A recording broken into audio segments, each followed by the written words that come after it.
A massive rescue operation is underway after major landslides hit the southern Indian state of Kerala. Scores of people have been killed, hundreds are injured, and dozens more are feared missing.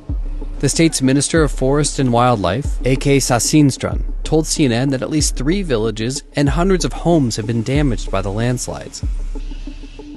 Excessive rainfall also caused a bridge to collapse in Kerala's Wayanad district.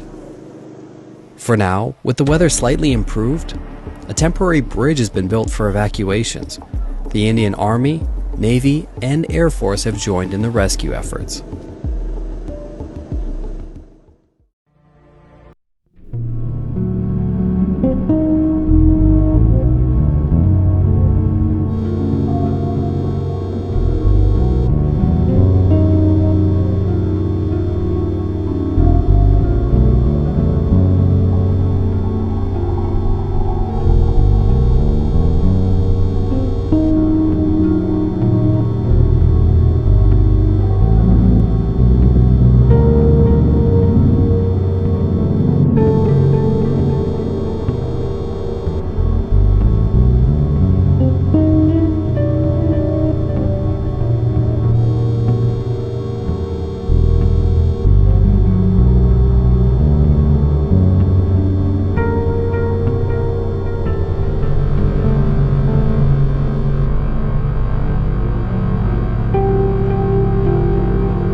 രക്ഷപ്പെടുത്തി കൊണ്ടുപോകുന്ന രംഗാണത്. ഇത് ചൂരൽമല നമ്മളെ starting. Okay. പിന്നെ ഒരു jeep ഇതാ കിടക്കണ്. ഒരു jeep എടുക്കണുണ്ടോ? Chooralmala ടൗണാണ് ഇപ്പോൾ കാണുന്നത്. ചൂരൽമല അങ്ങാടിയാണ്. നമ്മളെ ആദിവാസിന്റെ മുന്നത്തെ അവസ്ഥയാണിത്. ബുൾഡോസറാണിത്.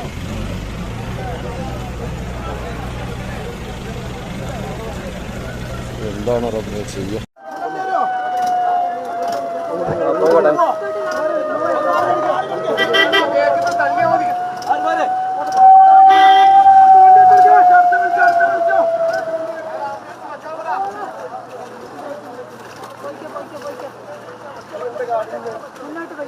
അത്രയും വണ്ടിയില്ല അവിടെ.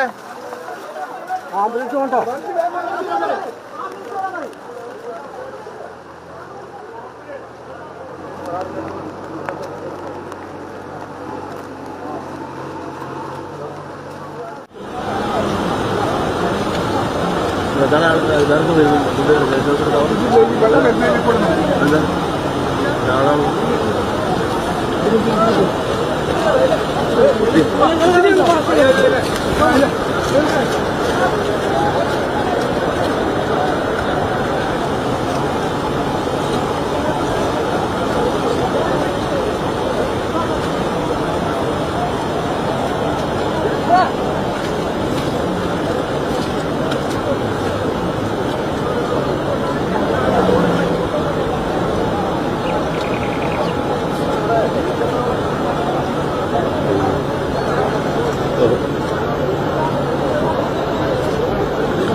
Okay okay. വേറെന്തൊക്കെയാ എന്താ പറയുന്നത്? ഇടപെട്ടില്ല എന്താ?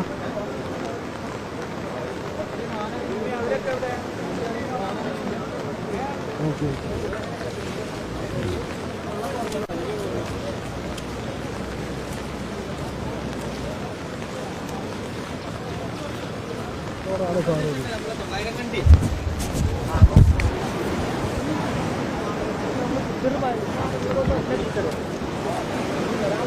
പ്രദേശത്തേക്ക് പോയിക്കൊണ്ടിരിക്കണുള്ളൂ, ഒരു മാർഗമില്ല. റോപ്പൊക്കെ കെട്ടി പോയിക്കൊണ്ട് ഇതിട്ട് ബോഡി പെട്ടു.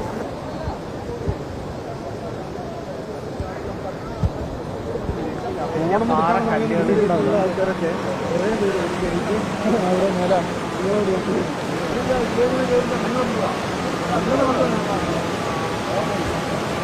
പോയി വന്ന് പിന്നെ നമ്മൾ നടന്ന് കയറണം.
എളുപ്പം അതിൽ കിടന്ന് കൈ നയിച്ചു പോയിട്ടുണ്ട്.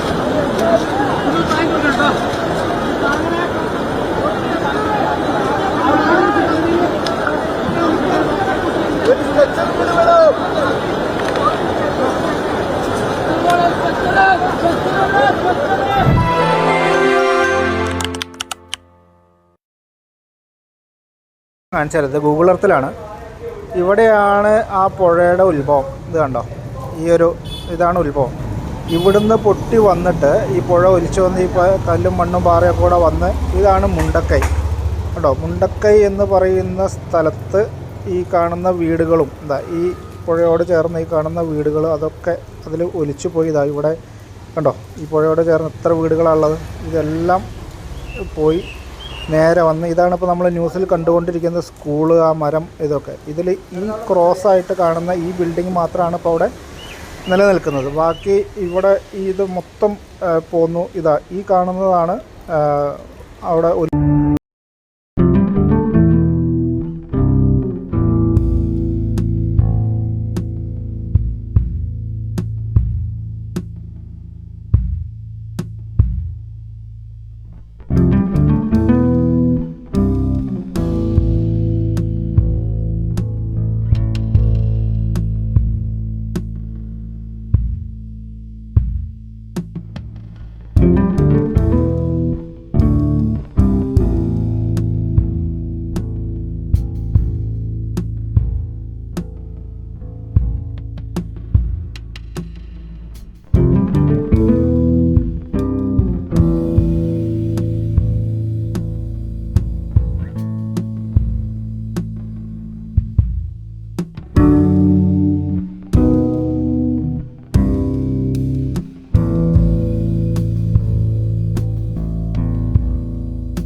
കണ്ടില്ല.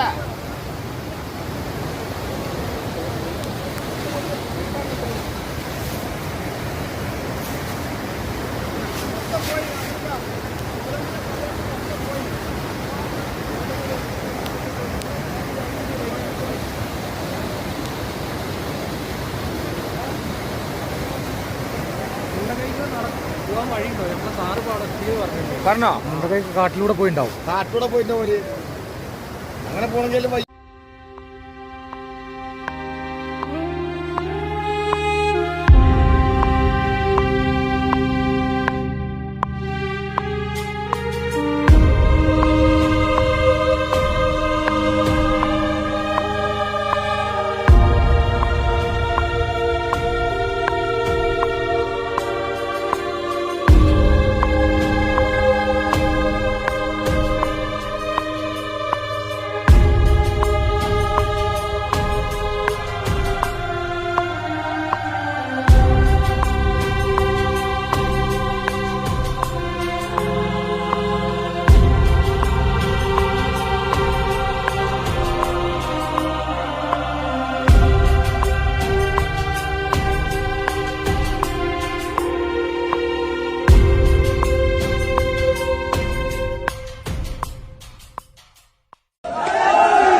കൂടിയില്ലേ? അപ്പൊ ഞാൻ ശ്രദ്ധിക്കണം അമ്മൂട്ടോ.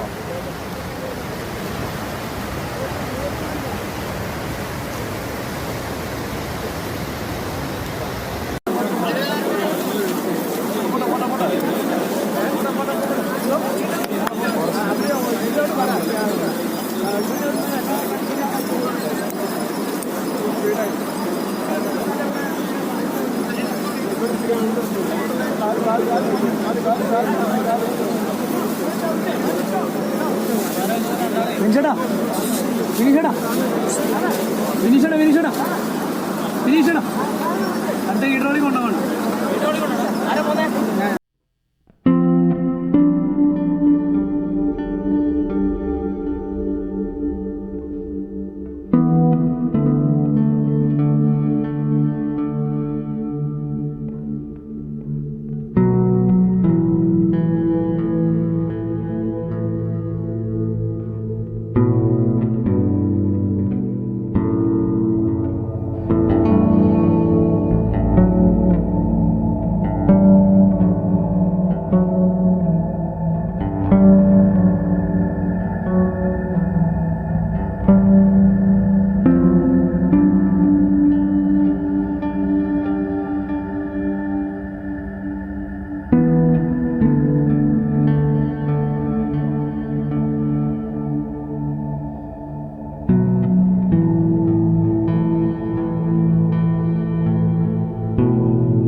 ചൂരമല ഉള്ളത്.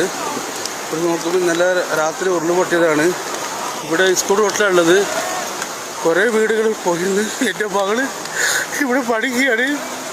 അവിടെ വിവരമൊന്നും അറിയില്ല. എല്ലാ രസക്കാരും എവിടെ ഉണ്ടാലും ഇവിടെ കുറേ ആൾക്കാരുണ്ട്. അതൊന്ന് കഴിച്ചിലാക്കി വിടണം. എൻ്റെ മോളെ വീട് എവിടെയെങ്കിലും അറിയില്ല. തെരഞ്ഞുകൊണ്ട്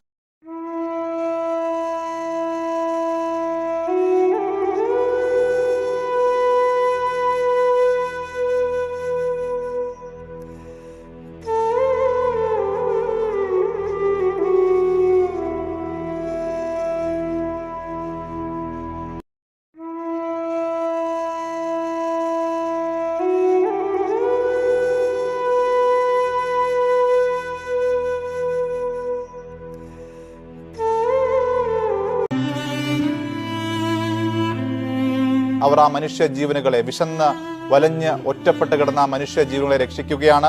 മഴ വരുന്നുണ്ടായിരുന്നു. നല്ല മഴ വരുമ്പോൾ ഞങ്ങൾക്ക് പേടിയാവുന്നു. കാരണം മുകളിലത്തെ കല്ലുകളും ഒക്കെ വീരത്തിലെ പേടി നല്ല കുത്തനുള്ള സ്ഥലം. ഉടനെ ഞങ്ങൾ അവരെ എടുത്തിട്ട് കയറിട്ട് കൂട്ടിക്കെട്ടി പതുക്കെ പതുക്കെ കയറുണ്ടായിരുന്നു.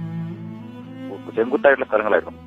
ഇങ്ങോട്ട് കയറി ഏകദേശം ഇങ്ങോട്ട് 4-4.5 മണിക്കൂർ എടുത്തു. അവർ പുറം ലോകം ആദ്യമായിട്ട് കാണുന്ന കുട്ടികളാണ്. അതിൽ താഴത്തെ ഇളയ 2 കുട്ടികൾ, 1 വയസ്സ് 2 വയസ്സായിട്ടുള്ള കുട്ടികൾ. സ്വന്തം കടമയ്ക്കും കർത്തവ്യത്തിനും അപ്പുറമുള്ള സമർപ്പണമാണ് ആ ഉദ്യോഗസ്ഥന്റെ ഈ രക്ഷാപ്രവർത്തനം. ഇത് ഉരുൾപൊട്ടിയത് മുണ്ടക്കൈ പുഞ്ചിരിമട്ടം ഭാഗത്തു നിന്നാണ്. പക്ഷേ എൻ്റെ ഉമ്മക്ക് ചൂരമല ടൗണിലാണ് താമസിക്കുന്നത്. പക്ഷെ ആ വീടടക്കാണ് എടുത്തു പോയത്. എൻ്റെ ഉമ്മ, എൻ്റെ മൂത്തച്ചി, എൻ്റെ പെങ്ങന്മാർ, അളിയന്മാർ, അവരെ മക്കൾ എല്ലാവരും നഷ്ടപ്പെട്ട്. പിന്നെ എൻ്റെ ആ വീട്ടിലുണ്ടായത് എൻ്റെ ഏട്ടൻ്റെ മോള് മാത്രം. അവളും അവളെ 2 മക്കളും ഒരു മരത്തിൽ കുടുങ്ങിയതുകൊണ്ട് അവരും രക്ഷപ്പെട്ട്. ബാക്കി എല്ലാവരും വെള്ളത്തിൽ ഒലിച്ചുപോയി. അതിൽ ഇനിയും എൻ്റെ ഉമ്മാനെയും കിട്ടിയിട്ടില്ല, എൻ്റെ മൂത്തച്ഛനെയും കിട്ടിയിട്ടില്ല. ബാക്കിയുള്ളവരൊക്കെ ഞങ്ങൾ മറവ് ചെയ്ത്. അളിയന്മാരെ പെങ്ങന്മാരൊക്കെ ഇന്നലെ ഞങ്ങൾ മറവ് ചെയ്ത് അവരെ കെട്ടി. ഇനി ഇവരെ പ്രതീക്ഷിച്ച് നിൽക്കുകയാണ്. നിലമ്പൂരിൽ നിന്ന് വരുന്ന ഓരോ വണ്ടിയും കാണുമ്പോൾ ഞങ്ങൾ ഓടുകയാണ്. അതിൽ ഉണ്ടാവുന്നില്ലൊരു പ്രതീക്ഷയിൽ. പിന്നെ കാണുന്നത് പറഞ്ഞാൽ തിരിച്ചറിയാൻ പറ്റാത്ത രൂപത്തിലാണ്. വെറും ഒരു ഇറച്ചി കഷ്ണമൊക്കെ ആയിട്ടാണ് കാണുന്നത്. ഇതിന് ഞങ്ങൾക്ക് ഒരിക്കലും തിരിച്ചറിയാൻ കഴിയുന്നില്ല. ഇന്ന് വരും എന്ന് പറയുന്നുണ്ട്. ആ വണ്ടി വരുമ്പോൾ ഞങ്ങൾ അതിൽ പോകണം. അതിൽ നോക്കണം ഇനി അവർ ഞങ്ങളെ ബാക്കിയുള്ളവരുണ്ടോയെന്ന്. അതുപോലെ ഞങ്ങളെ അമ്മാവന്മാരെ മക്കൾ, അങ്ങനെ എളാപ്പാരെ മക്കളൊക്കെ ഉണ്ട്. ഈ കുട്ടിനെ ഒരു വയ്യാത്ത അമ്മനെയും ഒക്കെ പിടിച്ച് കയറ്റി അതിന്റെ മേലേക്ക് പോയി പട്ടത് വലിയൊരു കൊമ്പന്റെ അടുത്താ ആനനോട് പറഞ്ഞു, ഞങ്ങള് വലിയ ദുരിതത്തിന്നാ വരുന്നേ, നീ ഞങ്ങളെ ഒന്ന് കാണിക്കല്ലേ പറഞ്ഞു. ആന 2 കണ്ണൊന്നും വെള്ളം ഒഴുക. അതിന്റെ കാലും ചോട്ടിൽ നേരം വെളുക്കുന്നവരെ കിടന്നു. ഞങ്ങള് എണീച്ച് നിൽക്കാൻ ആമ്പിയറില്ല. നേരം വെളുക്കുന്നവരെ മഴ പുള്ളും നനഞ്ഞ് മൂപ്പരടുത്തുനിന്ന് നേരം വെളുത്ത 6 മണിയായപ്പോ എവിടത്തേക്കോ ആൾക്കാര് ഞങ്ങളെ രക്ഷിക്കാൻ ഞങ്ങളുടെ നാട്ടിൽ ആരും ഇല്ലല്ലോ, എല്ലാരും പോയില്ലേ ദൂരത്തുനിന്നൊക്കെ. കുറച്ച് ചെളിയും കല്ലും ഒക്കെ അടിഞ്ഞിട്ട് പ്രദേശം ഉണ്ടായിരുന്നു. ആ പ്രദേശത്തിന്റെ വീടിന്റെ ബാക്കിൽ നമ്മൾ സെർച്ച് ചെയ്യുമ്പോൾ എന്തോ ഒരു ഹ്യൂമൻ ബോഡിയുടെ ഒരു പാർട്സ് പോലെ നമുക്ക് തോന്നി. അപ്പോൾ നമുക്കത് ഉറപ്പില്ല, കാരണം മൃഗങ്ങളുടെ ആണോ എന്ന് ഉറപ്പില്ല. അപ്പം അതിനുശേഷം നമ്മളത് എടുത്തു, ഇത് വാഷ് ചെയ്തു. അപ്പോൾ നമ്മുടെ മുമ്പ് വെച്ച് തന്നെ അത് വാഷ് ചെയ്തു. വാഷ് ചെയ്തിട്ട് പറഞ്ഞു ഇതൊരു ലേഡിയുടെ വയറിന്റെ കുടലിന്റെ ഭാഗമാണെന്ന് പറഞ്ഞു. ഗർഭപാത്രമായിരുന്നു. സംഭവം പോസിറ്റീവ് ആയിരുന്നു. ഒരു ഗർഭപാത്രത്തിൽ കുട്ടി ഉണ്ടായിരുന്നു എന്ന് അവർ പറഞ്ഞു. അപ്പോൾ അതിനുശേഷം അവരത് കൺട്രോൾ റൂമിലേക്ക് കൊണ്ടുപോവുകയാണ് ചെയ്തത്. നമുക്കൊന്ന് സഹിക്കാൻ പറ്റുന്നതിനും അപ്പുറത്തായിരുന്നു അത്. കാരണം നമ്മളെല്ലാവരും മനുഷ്യരല്ലേ, നമുക്കത് വല്ലാത്തൊരവസ്ഥയായി പോയി. നമ്മളത് വല്ലാണ്ടായി പറഞ്ഞു. ഒരു 1-2 ദിവസത്തേക്ക് നമ്മൾ വീട്ടിൽ വിളിക്കുമ്പോഴാണെങ്കിലും നമുക്ക് ഇതിനെപ്പറ്റിയുള്ള വിവരങ്ങൾ നമ്മുടെ നാട്ടുകാരും കൂട്ടുകാരും അതുപോലെ സ്റ്റേഷനിലുള്ള ജീവനക്കാരൊക്കെ വിളിച്ചു പോയി എങ്ങനെയുണ്ട് അവിടുത്തെ അവസ്ഥ വിളിച്ചു ചോദിക്കുമ്പോൾ ഇത് പറയാൻ നമുക്ക് പറ്റില്ല. കാരണം മറ്റു പല കാര്യങ്ങളും പറയുമ്പോൾ ഇത് നമുക്ക് പറയാൻ പറ്റാത്ത രീതിയിലേക്ക് നമ്മുടെ മനസ്സ് അത്രക്ക് പോലും മരവിച്ചിരുന്നു. വല്ലാത്തൊരു അവസ്ഥയായിരുന്നു. നമുക്ക് സഹിക്കാൻ പറ്റുന്നില്ല. കുറച്ച് ചെളിയും കല്ലും ഒക്കെ അടിഞ്ഞിട്ട് പ്രദേശം ഉണ്ടായിരുന്നു. ആ പ്രദേശത്തിന്റെ വീടിന്റെ ബാക്കിൽ നമ്മൾ സെർച്ച് ചെയ്യുമ്പോൾ എന്തോ ഒരു ഹ്യൂമൻ ബോഡിയുടെ ഒരു പാർട്സ് പോലെ നമുക്ക് തോന്നി. അപ്പോൾ നമുക്കത് ഉറപ്പില്ല, കാരണം മൃഗങ്ങളുടെ ആണോ എന്ന് ഉറപ്പില്ല. അപ്പം അതിനുശേഷം നമ്മളത് എടുത്തു, ഇത് വാഷ് ചെയ്തു. അപ്പോൾ നമ്മുടെ മുമ്പ് വെച്ച് തന്നെ അത് വാഷ് ചെയ്തു. വാഷ് ചെയ്തിട്ട് പറഞ്ഞു ഇതൊരു ലേഡിയുടെ വയറിന്റെ കുടലിന്റെ ഭാഗമാണെന്ന് പറഞ്ഞു. ഗർഭപാത്രമായിരുന്നു. സംഭവം പോസിറ്റീവ് ആയിരുന്നു. ഒരു ഗർഭപാത്രത്തിൽ കുട്ടി ഉണ്ടായിരുന്നു എന്ന് അവർ പറഞ്ഞു. അപ്പോൾ അതിനുശേഷം അവരത് കൺട്രോൾ റൂമിലേക്ക് കൊണ്ടുപോവുകയാണ് ചെയ്തത്. നമുക്കൊന്ന് സഹിക്കാൻ പറ്റുന്നതിനും അപ്പുറത്തായിരുന്നു അത്. കാരണം നമ്മളെല്ലാവരും മനുഷ്യരല്ലേ, നമുക്കത് വല്ലാത്തൊരവസ്ഥയായി പോയി. നമ്മളത് വല്ലാണ്ടായി പറഞ്ഞു. ഒരു 1-2 ദിവസത്തേക്ക് നമ്മൾ വീട്ടിൽ വിളിക്കുമ്പോഴാണെങ്കിലും നമുക്ക് ഇതിനെപ്പറ്റിയുള്ള വിവരങ്ങൾ നമ്മുടെ നാട്ടുകാരും കൂട്ടുകാരും അതുപോലെ സ്റ്റേഷനിലുള്ള ജീവനക്കാരൊക്കെ വിളിച്ചു പോയി എങ്ങനെയുണ്ട് അവിടുത്തെ അവസ്ഥ വിളിച്ചു ചോദിക്കുമ്പോൾ ഇത് പറയാൻ നമുക്ക് പറ്റില്ല. കാരണം മറ്റു പല കാര്യങ്ങളും പറയുമ്പോൾ ഇത് നമുക്ക് പറയാൻ പറ്റാത്ത രീതിയിലേക്ക് നമ്മുടെ മനസ്സ് അത്രക്ക് പോലും മരവിച്ചിരുന്നു. വല്ലാത്തൊരു അവസ്ഥയായിരുന്നു. നമുക്ക് സഹിക്കാൻ പറ്റുന്നില്ല.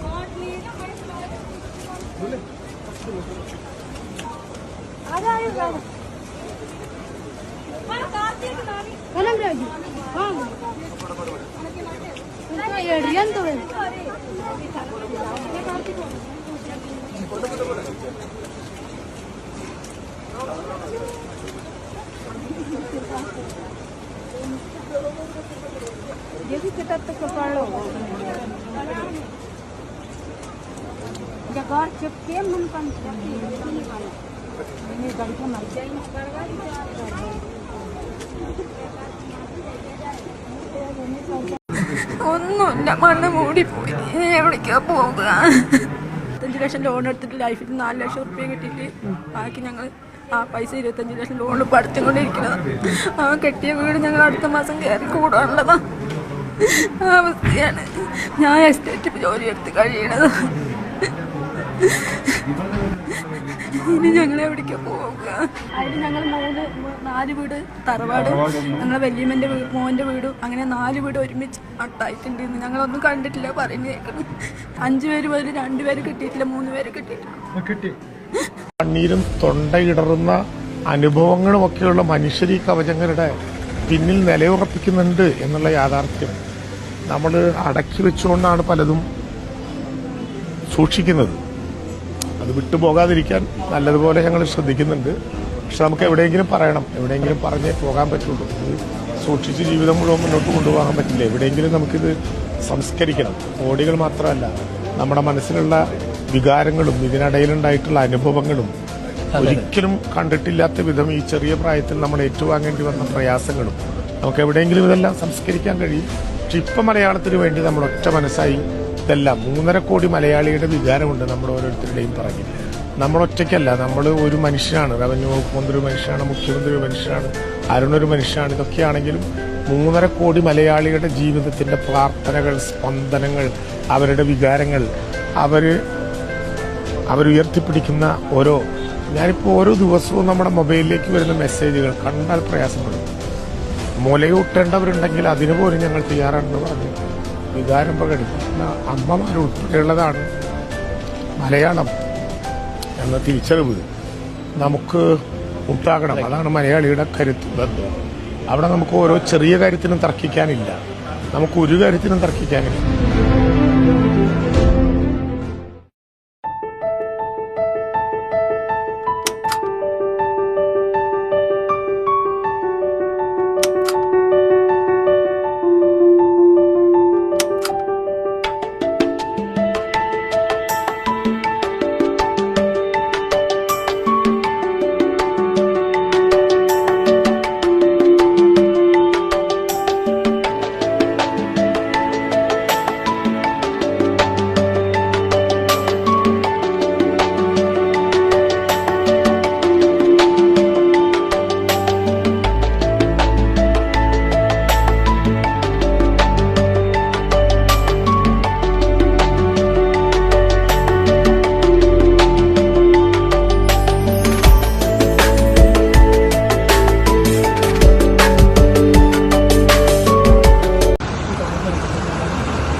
ഇവിടുന്ന് ഒന്ന് ലാസ്റ്റ് താഴോട്ട് ആരാണോടാ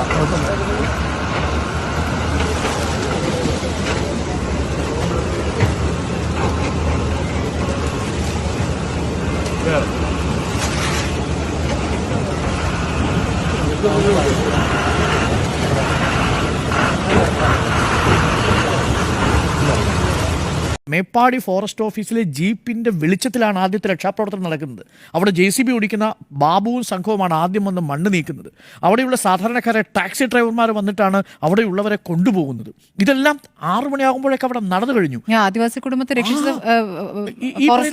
ഫോറസ്റ്റിലെ ഉദ്യോഗസ്ഥരാണ്. അവർ ചേർത്ത് പിടിച്ച കുഞ്ഞിരിക്കുന്ന ഒരു ഭാവം ഉണ്ടല്ലോ, അത് ഒരു സിസ്റ്റത്തിന് കൊടുക്കാൻ കഴിയുന്ന ഏറ്റവും വലിയ ഉറപ്പാണ്. ഞാൻ അതാണ് പറഞ്ഞത്, പൊളിറ്റിക്കൽ ലീഡർഷിപ്പിൻ്റെ നേതൃത്വം, ഒപ്പം അതിൻ്റെ കീഴിൽ എണ്ണയിട്ട മെഷീൻ പോലെ പ്രവർത്തിച്ചിരിക്കുന്ന ഉപയോഗിക്കുന്ന സ്റ്റാഫും ഗവൺമെൻറ് മെഷീനറിയും, including army, navy, coast guard, ഈ പറയുന്ന ഫയർ ആൻഡ് റെസ്ക്യൂ, ഞാൻ ഏതെങ്കിലും പേരെടുത്ത് പറഞ്ഞാൽ വിട്ടുപോയെന്നുള്ളതുകൊണ്ട് ഏറ്റവും ഒടുവിൽ പറഞ്ഞു ഫോറസ്റ്റ് ഡിപ്പാർട്ട്മെൻറ്റ്, മെഡിക്കൽ ഡിപ്പാർട്ട്മെൻറ്റ്, അങ്ങനെ തുടങ്ങി എല്ലാ ഡിപ്പാർട്ട്മെൻറ്റുകളും ആ പൊളിറ്റിക്കൽ ലീഡർഷിപ്പിന് പിന്നിൽ അണിനിരുന്നു കൊണ്ടുള്ള രക്ഷാപ്രവർത്തനം.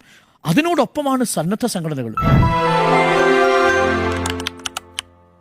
ഒരു ദുരന്തമുഖത്ത് എങ്ങനെ ഒരു ഭരണകൂടം ഇടപെടണം എന്നതിന്റെ ലോക മാതൃകയായി കേരളം മാറുകയായിരുന്നു. അവിടെ വീണ്ടും ഒരു മാതൃക സൃഷ്ടിച്ചിരിക്കുകയാണ്. ജീവന്റെ തുടിപ്പുള്ളിടത്ത് 6 മണിക്ക് ശേഷം പരിശോധന നിർത്തിവെച്ച് മടങ്ങുകയല്ല വേണ്ടത്, അതെന്താണ് എന്ന് കണ്ടെത്തുകയാണ് വേണ്ടതെന്ന് ഒരു ഭരണകൂടം നിർദ്ദേശിച്ചിരിക്കുന്നു. അവിടെ ആ കലുങ്ക് പൊളിച്ച് തന്നെ പരിശോധന നടത്താനുള്ള നിർദ്ദേശം നൽകിയിരിക്കുന്നു. ഓരോ മലയാളിക്കും അഭിമാനിക്കാൻ കഴിയുന്ന, അല്ലെങ്കിൽ അവർക്ക് പ്രതീക്ഷ നൽകുന്ന, അവരെ ചേർത്ത് പിടിക്കാൻ ഒരു ഭരണകൂടമുണ്ട് എന്ന ആത്മവിശ്വാസം നൽകുന്ന ഇടപെടലാണ് ഉണ്ടായിരിക്കുന്നത്. ഈ തിരൂരിൽ ഇല്ലാതെ പോയത് ഇതാണ്. അർജുന്റെ ജീവൻ അവിടെ അവശേഷിപ്പിച്ച് ദൗത്യസംഘം മടങ്ങിയപ്പോൾ കേരളത്തിലെ ഓരോ ജനങ്ങളും കണ്ണീരണിഞ്ഞു. അവർ ആശിച്ചു ആ ദൗത്യം അവിടെ തുടരണമേ എന്ന്. പക്ഷേ അത് നടന്നില്ല. അവിടെ അങ്ങനെ ഒരു ഭരണകൂടത്തിന്റെ ഇടപെടലിന്റെ അഭാവം എല്ലാവരും ചൂണ്ടിക്കാട്ടി. അവിടെയാണ് കേരളം മാതൃക സൃഷ്ടിക്കുന്നത്. അവിടെ ജീവന്റെ തുടിപ്പ് ആരുടേതെന്ന് കണ്ടെത്തണം. അതൊരു ജീവിയാണെങ്കിലും ഒരു മൃഗമാണെങ്കിലും അത് കണ്ടെത്തിയിട്ട് ദൗത്യം അവസാനിപ്പിച്ചാൽ മതി എന്ന നിർദ്ദേശം നൽകിയിരിക്കുന്നു ഭരണകൂടം എങ്ങനെ അവിടുത്തെ മനുഷ്യരെ, ജീവനെ ചേർത്ത് പിടിക്കുന്നു എന്നത് ലോകം തന്നെ കണ്ടു പഠിക്കണം. അവിടെ എന്താണ്, മനുഷ്യനാണോ മൃഗമാണോ ഏതെങ്കിലും ഉഭയജീവി എന്ന് നിങ്ങൾ പറയുന്നുവെങ്കിൽ അതാണോ, അതെന്താണ് എന്ന തീർപ്പ് വരുത്താൻ ആവശ്യപ്പെട്ടിരിക്കുകയാണ് ഭരണകൂടം. എങ്ങനെ ഒരു ഭരണകൂടം ഇടപെടണം എന്നതിന്റെ മാതൃകയായി മാറുകയാണ് കേരളം. പല ദുരന്തമുഖങ്ങളിലും ഈ സമീപനം സ്വീകരിച്ചിട്ടുള്ളതാണ്. പ്രളയകാലത്ത് നമ്മൾ കണ്ടിട്ടുള്ളതാണ് ഈ ഇടപെടൽ. അതിന്റെ ആവർത്തനമാണ് നമ്മൾ ഇവിടെയും വയനാട്ടിലെ ഈ മഹാദുരന്തത്തിനിടയിലും കാണുന്നത്. ദൗത്യം അവസാനിപ്പിച്ചു എന്ന് പറഞ്ഞ് ദൗത്യ സംഘാംഗങ്ങൾ പിന്മാറി മിനിറ്റുകൾക്കുള്ളിൽ ആ ഇടപെടൽ ഉണ്ടായിരിക്കുന്നു. മുഖ്യമന്ത്രിയുടെ നിർദ്ദേശം എത്തിയിരിക്കുന്നു. അവിടുത്തെ ജീവന്റെ തുടിപ്പ് അതെന്താണ് എന്ന് കണ്ടെത്തണമെന്ന കൃത്യമായ നിർദ്ദേശം നൽകിയിരിക്കുകയാണ്. ഒരു ഭരണകൂടത്തിന്റെ ശരിയായ വിധത്തിലുള്ള ഇടപെടൽ അവിടെ ഉണ്ടായിരിക്കുകയാണ്.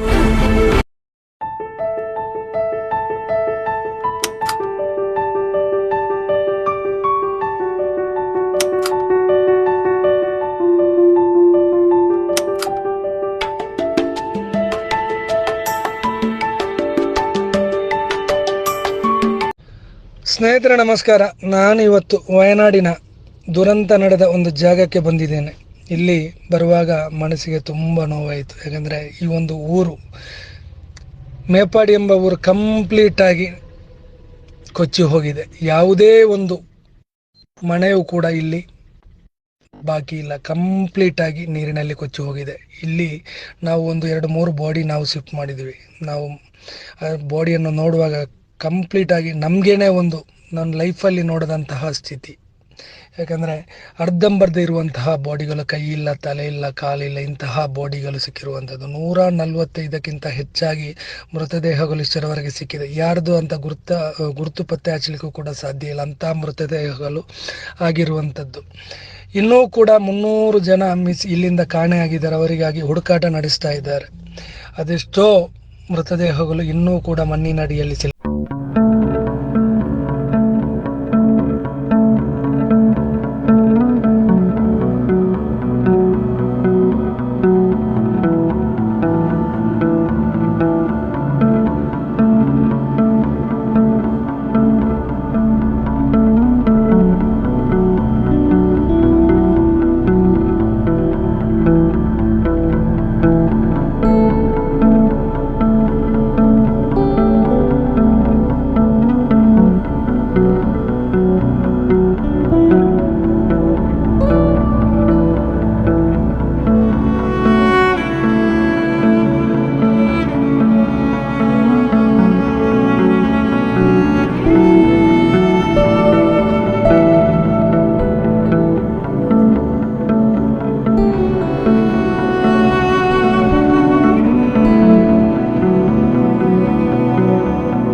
കേട്ടോ.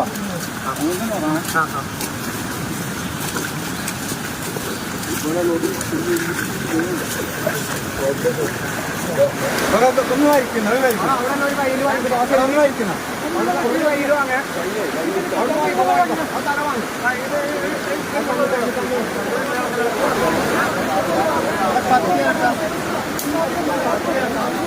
കത്തിവിടെ 25 വീടുകൾ നിർമ്മിച്ചു നൽകുമെന്നാണ് ഡിവൈഎഫ്ഐ സംസ്ഥാന കമ്മിറ്റി പ്രഖ്യാപിച്ചിരിക്കുന്നത്.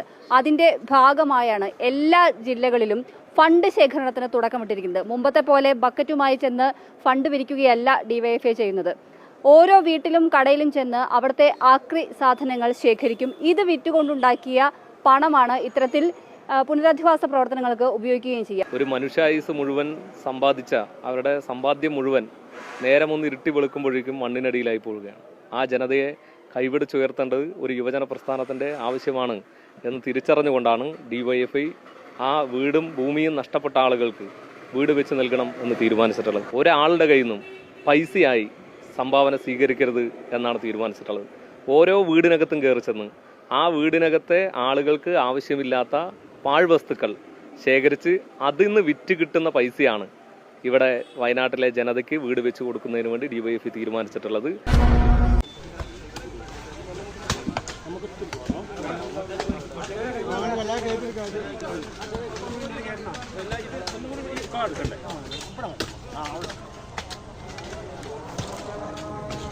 مرحبا.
മരിച്ചവരെ നീ കരുണാപൂർവം ജീവിപ്പിക്കണമേ.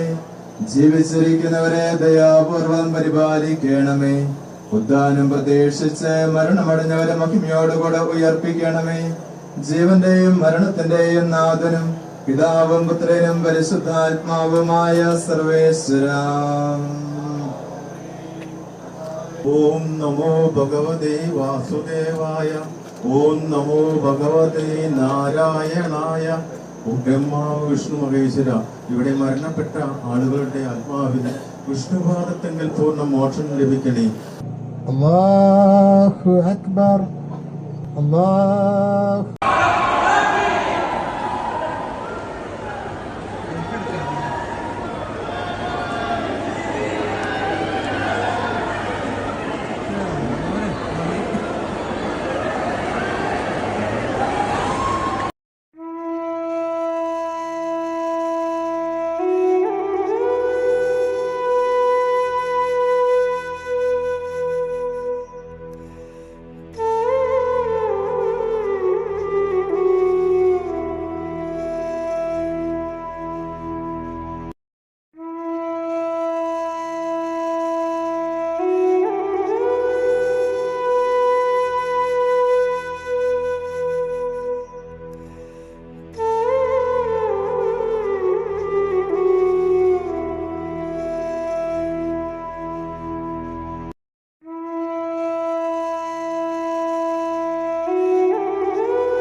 അയ്യോ എന്നെ കടിക്കോ? പാമ്പ് കടിക്കോ?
Thank you.